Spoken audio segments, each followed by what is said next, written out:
Kalau dari saya itu cuma satu ya, persiapkanlah mental Anda dengan baik. Jadi kita sebagai orang baru harus beradaptasi. Seperti saya dari kampung tiba-tiba ke kota yang ya notabene-nya sudah jauh berbeda.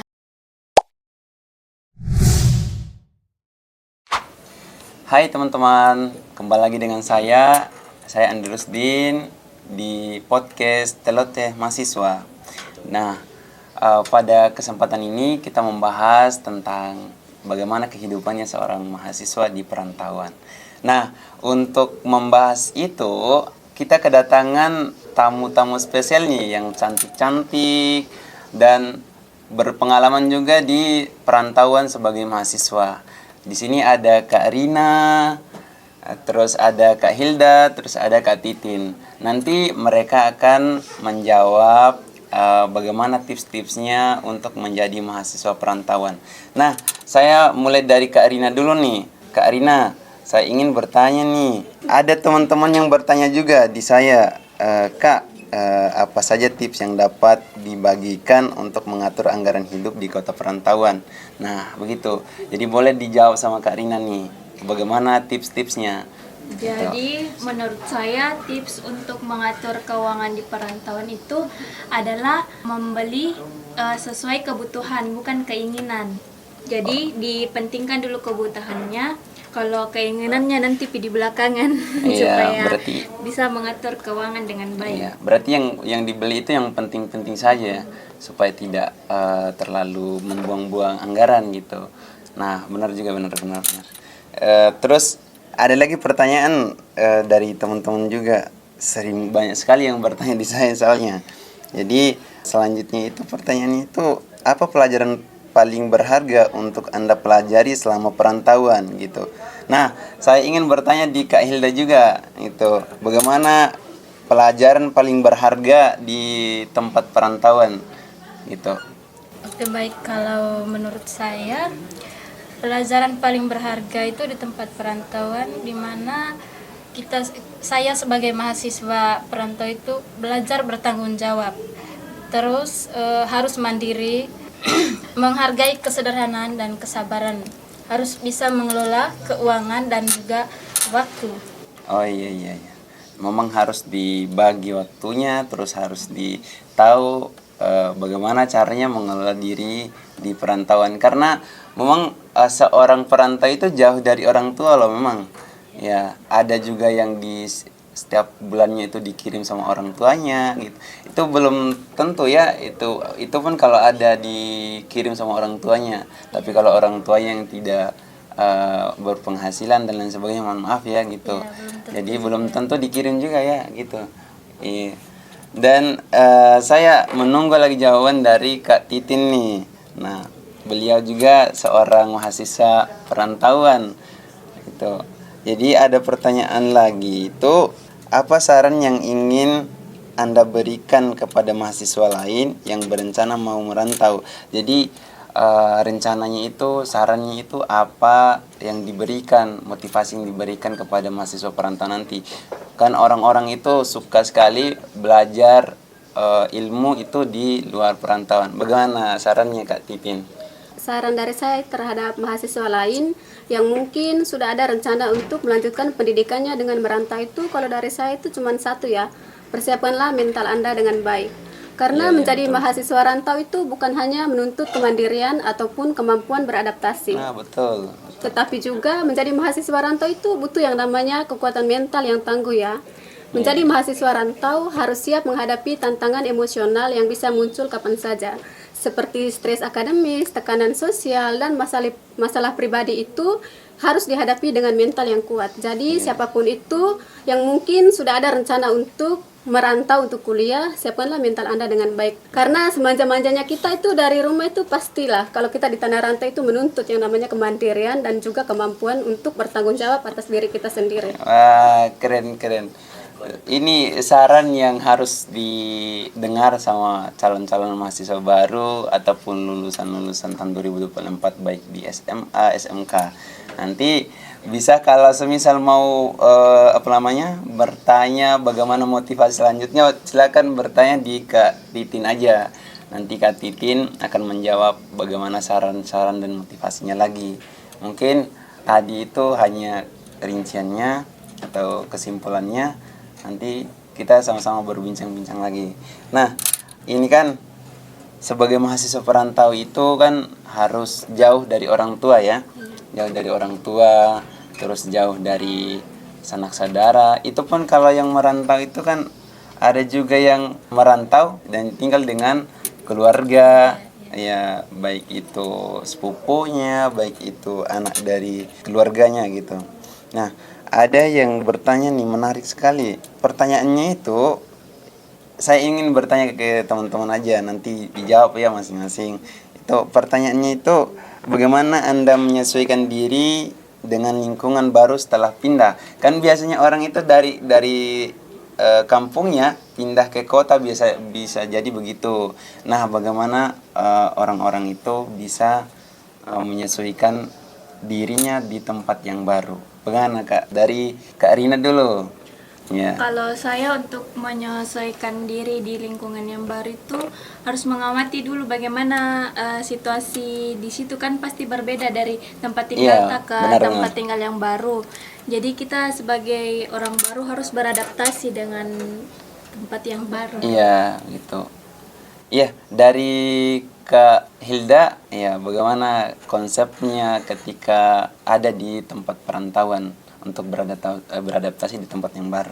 Ya, kalau dari saya untuk menyesuaikan diri itu sebenarnya awalnya itu memang susah ya. Apalagi kalau seperti saya dari kampung tiba-tiba ke kota yang ya notabene-nya sudah jauh berbeda. Iya, Ya. jauh sekali. Di mana di kampung itu tidak ada yang namanya macet-macet kayak di Iya. Makassar sini. Kita di sini tuh aduh. Pertama itu memang susah. Kalau mau nyebrang jalan juga susah. Itu sih masalahnya. Kalau untuk adaptasinya sudah mami 4 tahun ya sudah bisa. Kalau mau nyebrang jalan juga bisa sekarang. Iya. Iya. Kalau di kampung kan memang tidak banyak kendaraan-kendaraan Iya, lewat. tidak ada. Terus tidak ada bising-bising juga gitu. Jadi kalau di kota itu kan padat penduduk. Iya, padat. Iya. Terus banyak juga kendaraan-kendaraan. Ya, di Katitin nih, bagaimana cara konsepnya supaya bisa beradaptasi di tempat yang baru? Tentunya itu menjadi mahasiswa rantau itu bukan hal yang mudah untuk dilakukan ya. Mahasiswa rantau itu biasanya dihadapkan pada berbagai situasi baru yang belum pernah kita temui sebelumnya.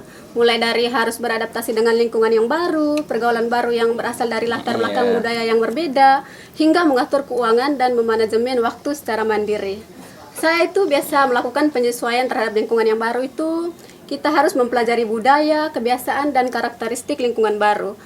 Dan juga kita harus menghargai perbedaan. Karena tentunya ketika kita berada di lingkungan yang baru itu banyak sekali perbedaan ya. Apalagi kalau saya yang dari pedesaan, dari kampung tuh yang terpencil sekali. Jadi saya merasa wah ini berbeda sekali ya dari kehidupan saya yang sebelumnya. Jadi kita harus belajar bagaimana caranya kita menghargai perbedaan terhadap lingkungan baru tersebut.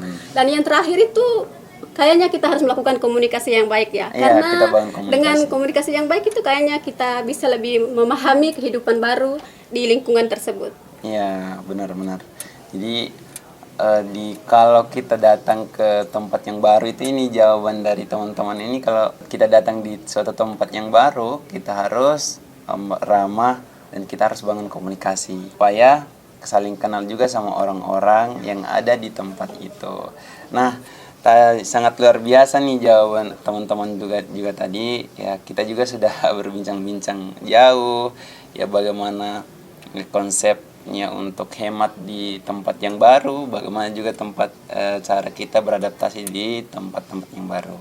Nah, terakhir nih saya ingin mendengarkan kata penutup atau pemotivasi dari teman-teman ya, supaya teman-teman nanti, di adik-adik nanti mau menjadi mahasiswa di perantauan itu supaya mandiri, supaya bisa menguatkan mental, supaya bisa hemat dan tidak boros di tempat orang atau di perantauan.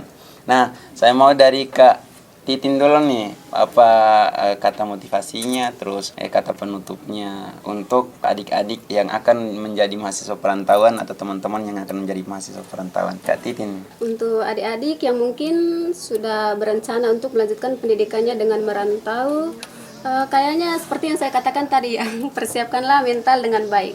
Karena ketika kita berada di kota itu, kita itu menjalankan kehidupan yang jauh berbeda dari kehidupan sebelumnya. Jadi kita itu harus mempunyai kekuatan mental yang tangguh. Dan dalam kehidupan merantau itu banyak sekali loh peluang untuk mengembangkan diri menjadi jauh lebih matang.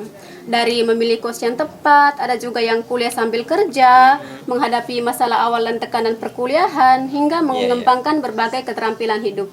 Dan untuk siapapun itu yang mau melanjutkan pendidikannya dengan merantau, aspek dari pengalaman merantau itu akan berkontribusi pada pembentukan karakter dan kemampuan kita untuk kedepannya. Iya. Ya, bagus banget motivasi dan kata-kata dari Kak Titin. Nah, semoga teman-teman yang ada di luar sana nanti mengetahui terus melihat video ini dan termotivasi dengan nasihat-nasihatnya.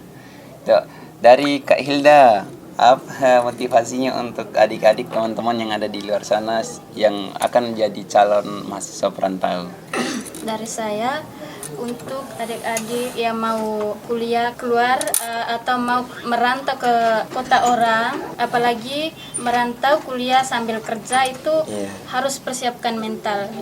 Ya, karena apapun yang kita hadapi di kota orang itu tidak mungkin kita harus libatkan kedua orang tua kita juga untuk menghadapi apapun yang kita rasakan di kota orang. Dan tidak sama ya kalau di kampung kita dengan di kampungnya orang. Bagus. Nah, terakhir nih di Kak Rina. Ya, mungkin ada kata-kata motivasi supaya teman-teman dari adik-adik juga nanti calon mahasiswa yang akan menjenjang mencari ilmu di luar supaya termotivasi, supaya semangatnya tinggi untuk mencari ilmu di luar juga. Ya, Kak Rina. Ya, buat semua calon perantau tetap semangat dan tetap bertahan hidup. Ya, itu ya. Luar biasa ya. Kita alhamdulillah sudah tahu bagaimana rasanya menjadi mahasiswa perantau, bagaimana rasanya menjadi seorang anak yang harus mandiri dan jauh dari orang tua. Mungkin nanti akan termotivasi juga kepada teman-teman, kepada adik-adik yang akan jadi mahasiswa perantau di luar sana. Nah, bincang-bincang kita hari ini sudah selesai juga, dan semoga kita diberikan umur panjang dan insya Allah kita akan bertemu lagi di lain waktu di Celoteh Mahasiswa. Saya Andi Rusdin pamit undur diri, dan teman-teman juga ya akan menutup podcast ini. Sekian dan sampai jumpa di lain waktu teman-temanku sekalian. Bye bye.